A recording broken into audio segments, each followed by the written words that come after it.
Assalamualaikum warahmatullahi wabarakatuh. Bismillahirrahmanirrahim. Alhamdulillahi rabbil alamin. Wabihi nasta'inu ala umurid dunya waddin.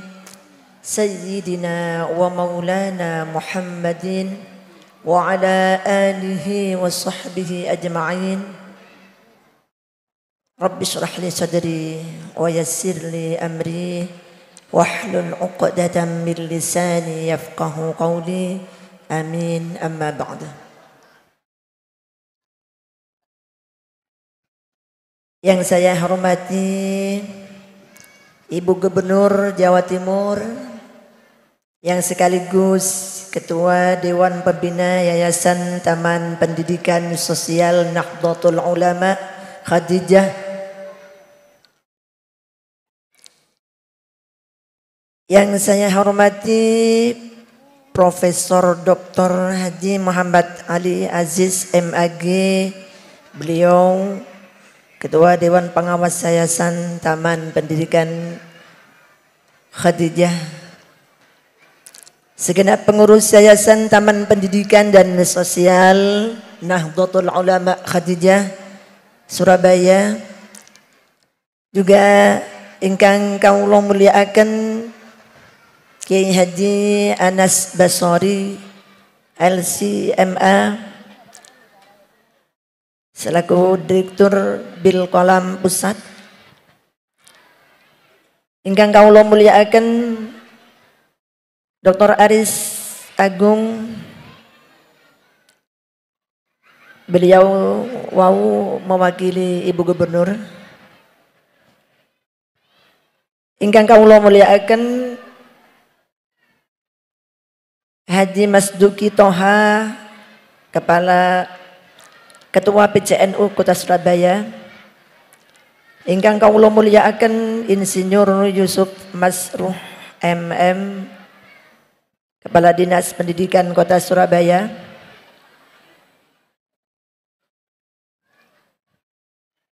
ingkang kawula mulyakaken Ibu Dr. Anda Hajah Lili Fadilah MPDI, Ketua PC Muslimat NU Kota Surabaya sekaligus Ketua 4 Pengurus Yayasan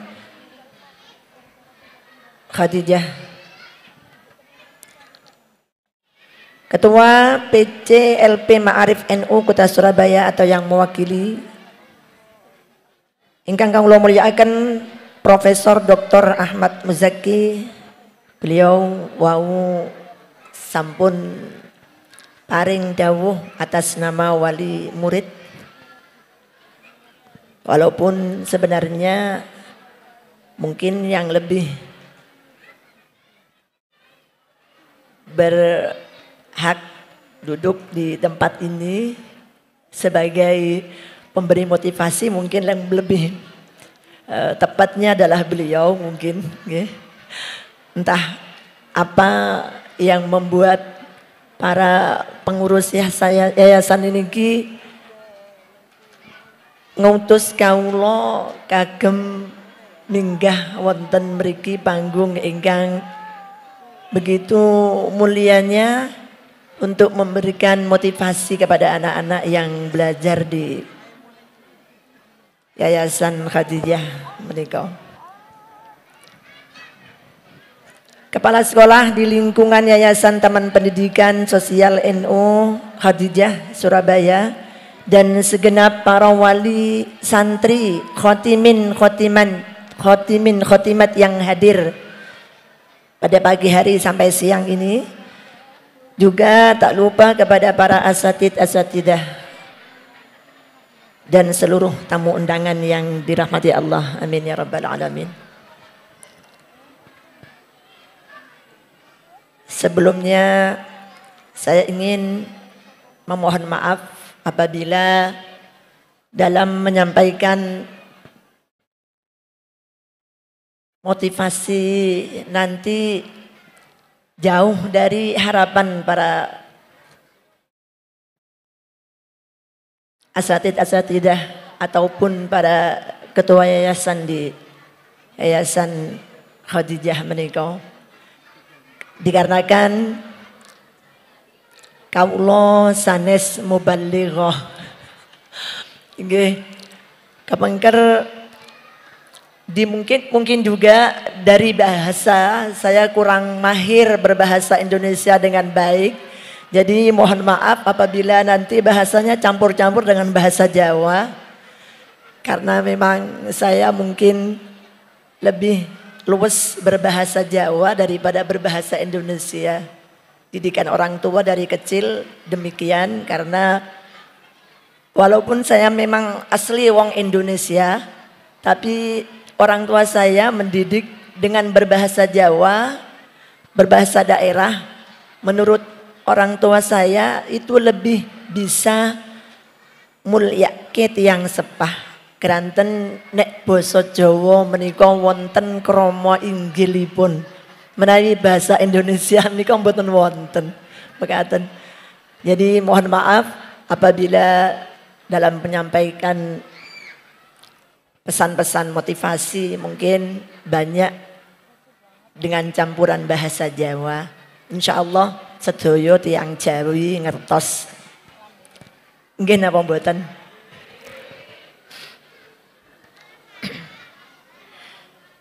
Alhamdulillah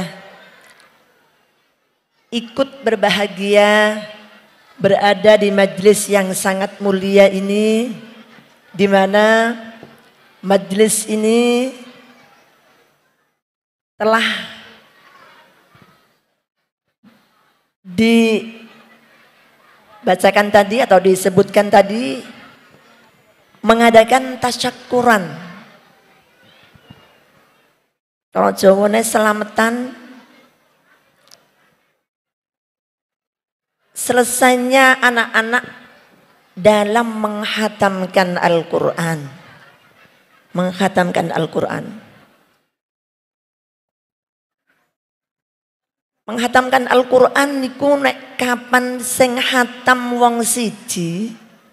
Apabila yang hatam itu satu orang, setiap doa khatmil Quran, maka jika satu orang yang hatam, 60.000 malaikat ikut mengaminkan doanya. Tadi khotimatnya disebutkan ada 649 anak.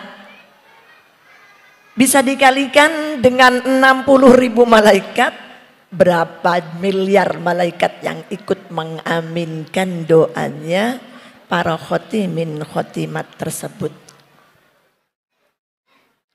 Niku baru dari segi kita mengadakan tasyakuran. Sedangkan tasyakuran itu sendiri sifatnya adalah mengikat nikmat yang diberikan oleh Allah. Selamatan niku, tasyakuran niku kangge nopo?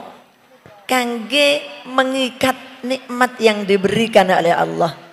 Supaya apa? Supaya didatangkan kenikmatan yang lain yang belum kita peroleh. Di dalam Al-Quran juga disebutkan, la in syakartum la azidannakum wa la in kafartum inna adabi lasyadid. Maka saya tidak banyak bisa memberikan motivasi. Mungkin saya akan sedikit menceritakan ulang dawuh-dawuh dari guru-guru saya yang pernah saya dengarkan ketika kaulo mondok tau ngaji. Di antaranya guru kula niku sering dawuhaken mengutip satu hadis ini yang cukup untuk menjadi motivasi tujuane ngapalno Quran niku nopo. Ben opo duwe anak didorong kangge ngapalne Quran kersane nopo. Guru kula sering dawuhake hadis menika. yuqalu li sahibil Qur'an Iqra warotaki warattil kama turattilu fid dunya fa inna manzilaka inda akhiri ayatin taqra'uha. Kulo maknani dengan sesuai dengan maknane nek guru kulo maknani. Nek maknani guru kulo niku nggih ngangge basa Jawa. Mungkin bahasa Indonesianya nggih tidak jauh berbeda mungkin. Kelak akan dikatakan kepada para ahlul Quran, para pembaca Quran, para penghafal Quran. Oke, bisa dimaknai dengan para pembaca Quran, bisa dimaknai dengan para penghafal Quran. Benjing badhe dipun sampaikan. Iqra, bacalah. Bacalah. Wartaqi, dan naiklah. Dikengken munggah. Dikengken naik, dikengken munggah. Niki nek guru kula maknani benjing ning surga niku terdapat tangga-tangga. Surga niku wonten tangga-tanggane, wonten ondone. Yang mana mungkin nggih sesuai derajatnya apike yo sesuai dhuwure tangga ondone niku mau. Semakin tinggi mo yo semakin sae mesine mekaten. Wartaki, dan naiklah. Warattili, dan bacalah dengan tartil. Niki wau anak-anak yang berprestasi juga dalam membacanya dengan tartil. Dan sudah saya tidak perlu diragukan lagi dari Yayasan Khadijah ini yang diutamakan adalah membaca secara benar. Membaca tartil itu perintah Gusti Allah. Dan mau dipungkir atau tidak, para penghafal Quran itu sendiri jika membaca, walaupun membaca dengan hadrat atau cepat itu diperbolehkan, tapi kebanyakan para penghafal Quran itu buru cepet-cepetan mocone. Sing gelem maca tartil ku yo arang-arang. Karena dengan kata lain kurang sabar. Karena kalau membaca tartil kan otomatis kan dapatnya sedikit. Derese pikantuk sekedhik. Padahal membaca tartil adalah perintahnya Allah. Warattil, bacalah dengan tartil kama turattilu fid dunya. Seperti engkau membaca tartil di dunia. Seperti ketika di dunia empun diwurui kali guru-gurune teng TPQ tenggene Yayasan Khadijah menika diwurui maca kanthi tartil. Diberi pelajaran membaca Quran dengan baik dengan tartil. Berarti memberi pelajaran membaca Quran dengan tartil atau kita membiasakan diri membaca Quran dengan tartil, entah itu bin nadri ataupun bil ghaibi, bil hifdzi ataupun di bin nadri.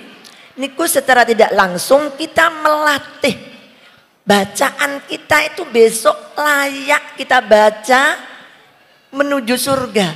Ning surga besok bakal nggo munggah ondone surga. Niku dikengken maca Quran. Samben ayat munggah sak ondo. Samben ayat munggah sak ondo. Nggih. Fa inna manzila fa'inna sesungguhnya derajat pembaca Al-Quran itu berada pada akhir ayat yang dia baca. Berada pada setiap akhir ayat yang dia baca. Niku nek guru kula maknani niku benjing derajat setiap ondo niku wau arep munggah niku para penghafal Quran niki diutus maos. Mungkin satu ayat dia naik 1 derajat. Mungkin lagi 1 ayat dia naik 1 derajat. Wes. Wong muslim paling boten niku lak nggih hafal suratul Fatihah, nggih. Suratul Fatihah niku pun 7 ayat. Berarti pun 7 derajat. Mekaten. Mangke ditambah apal kulhu, nggih mundak maneh derajate. Malih tambah malih apal surat Al-Falaq, mangke nggih mundak maneh. Begitu seterusnya. Nah, bisa dibayangkan ketika yang dia hafalkan mungkin 30 juz mungkin semua, maka derajatnya disamakan dengan para malaikat, dengan malaikatur rahmah, dengan para anbiya. Masya Allah. Lah ngeten niki boten kiambaan, boten namung penghafal Quran itu sendiri, dia bisa membawa serta orang tuanya. Napa mboten bangga dados tiyang sepuh ingkang kagungan putra putri ngapalaken Quran.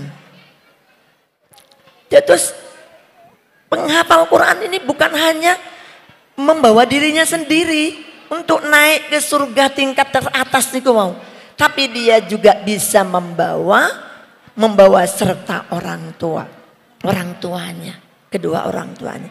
Dengan demikian memiliki anak-anak yang menghafalkan Al-Qur'an niku sami kalian kita golek dalan mara nang surga. Amin ya rabbal alamin. Mula niku wau dongane Allahumma ma'al Quran. Bukan hanya ma'al Quran di dunia, bahkan hatta ke surga. Hatta ke surga. Sehingga sampai pada surga. Seperti di dalam doa Al-Qur'an niku wonten nggih. Allahumma ja'alil Qur'ana lana fid dunya qarina. Kita minta kepada Allah supaya Al-Quran di dunia ini bisa menjadi sahabat, teman. Oh yo, tapi yo nek ditakoni lare sakniki. Niki lare Santi Al-Baqarah. Santi Al-Baqarah nih biasanya kula tangkleti. Cinta enggak sama Quran? Jawabannya cinta dong. Alah, cinta niku koyok nopo sih? Cinta ta? Cinta tenanan. Jarene nek cinta niku ndak iso kalingan godhong sak lembar. Napa niku? Nggak bisa jauh kan? Kalau jauh mesti kangen. Kira-kira nggih kula niki nek santri Al-Baqarah, bukan nek teng Khojidah sami mawon. Nggih. Nek santri Al-Baqarah niku lek diwarak libur ngajine. Masya Allah bungae. Mbak ngajine libur. Ruame. Loh, jarene cinta. Kok nek libur kok malah bunga? Loh ya apa nih? Niku nek santri Al-Baqarah. Betul nggih? Padahal seharusnya kalau orang itu kalau cinta, kalau lagi RDR-an ya kangen dong. Kangen mesti nih. Tapi nyatane ketika kita nggak deres Quran sehari, kira-kira sampai rasanya adem panas apa ora? Sampai kayak orang nggak makan sehari gitu nggak? Atau nggak minum seharian haus banget? Kan nggak juga. Berarti durung diarani cinta yang sebenarnya. Masih berusaha untuk menuju mahabbah yang sebenarnya, cinta yang sebenarnya kepada Al-Quran. Dan itu harus kita usahakan.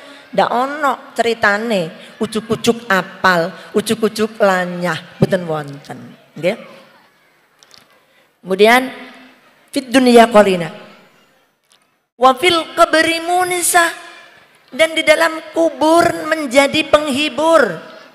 Di dalam kubur nanti menjadi penghibur. Ya Allah, neng kuburan niku pedi dewean, gak ono kancane, peteng gitu.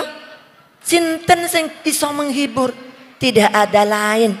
Bojone ora mungkin. Memeneh anake ora mungkin. Ora ono sing iso menghibur di dalam kuburan kecuali Al-Qur'anul Karim. Al-Qur'anul Karim. Nggih, menawi sampun eling mati, eling ning jero kuburan, pun rasane donya niki mboten enten regane kabeh. Nggih, mboten enten regane kabeh. Buat apa kita perjuangkan sesuatu yang tidak akan kita bawa mati? Maka perjuangkan sesuatu hal yang bakal kita bawa sampai mati. Apa itu?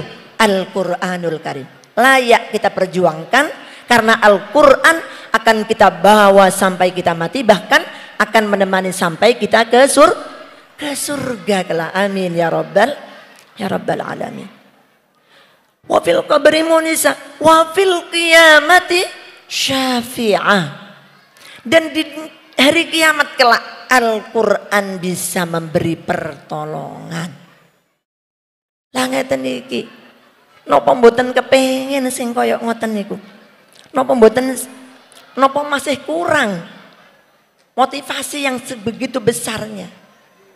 Akan tetapi kembali lagi, tujuan menghafal adalah untuk mencari ridha Allah. Okay? Mencari ridha Allah.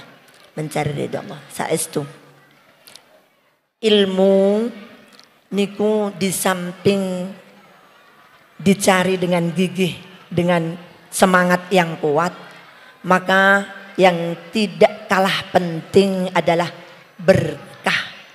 Kita mencari keberkahan ilmu. Karena ilmu yang berkah niku najan titik niku babar.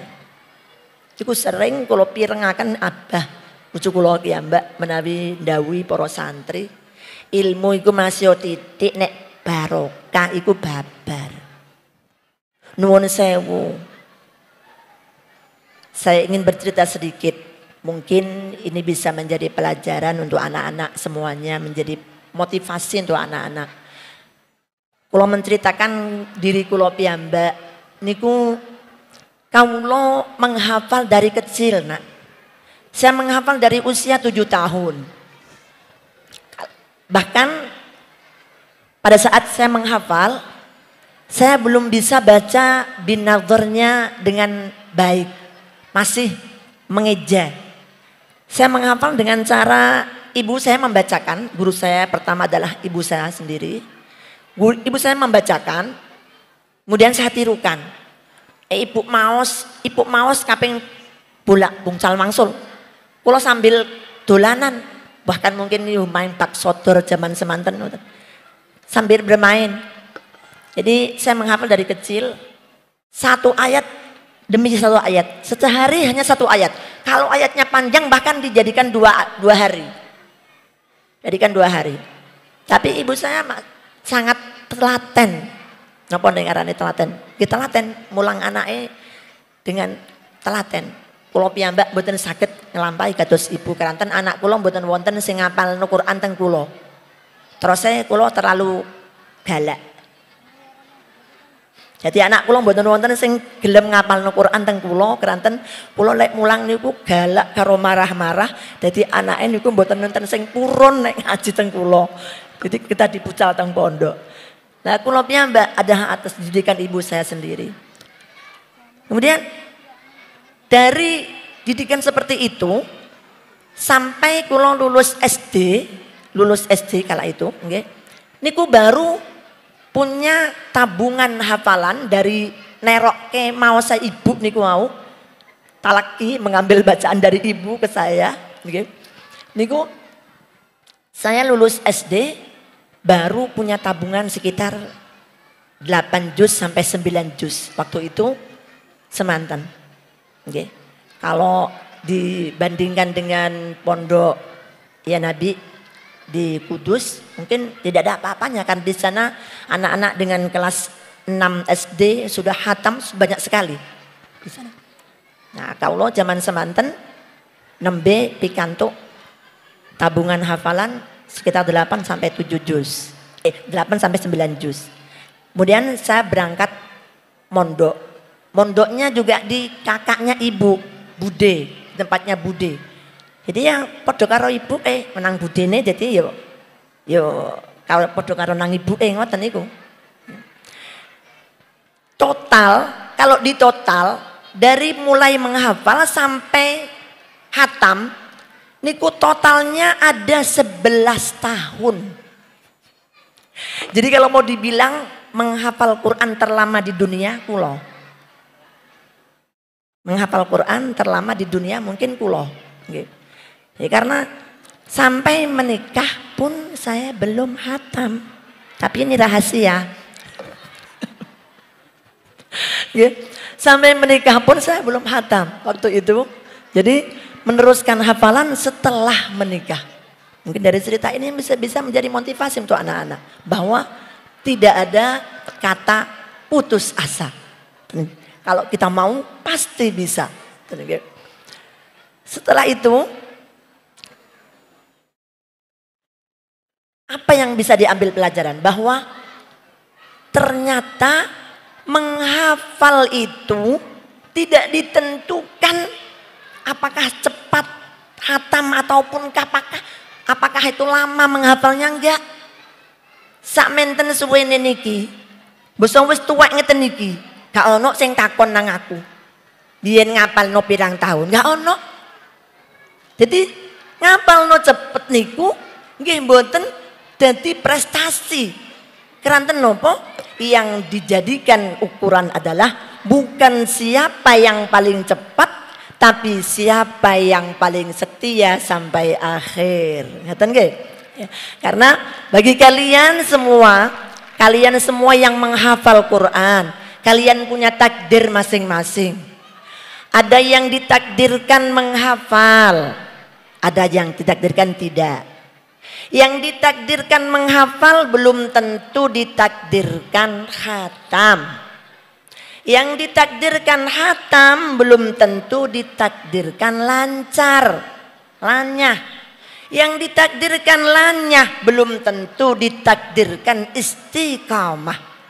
Maka perjuangkan yang istiqamah ini. Okay? Karena menghafal Quran niku hukumnya sunnah.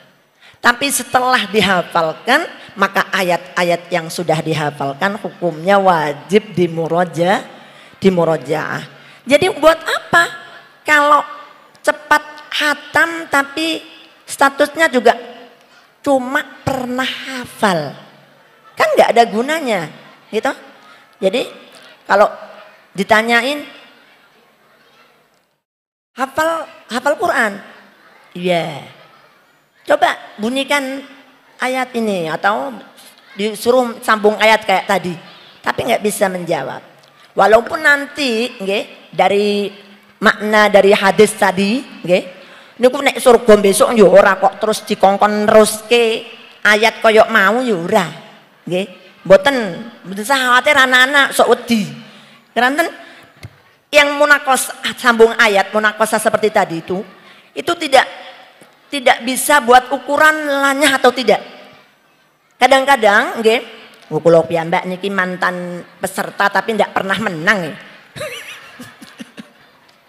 Nggih, mantan peserta tapi nggak pernah menang. Nggih, karena terus mumpun dideres, sudah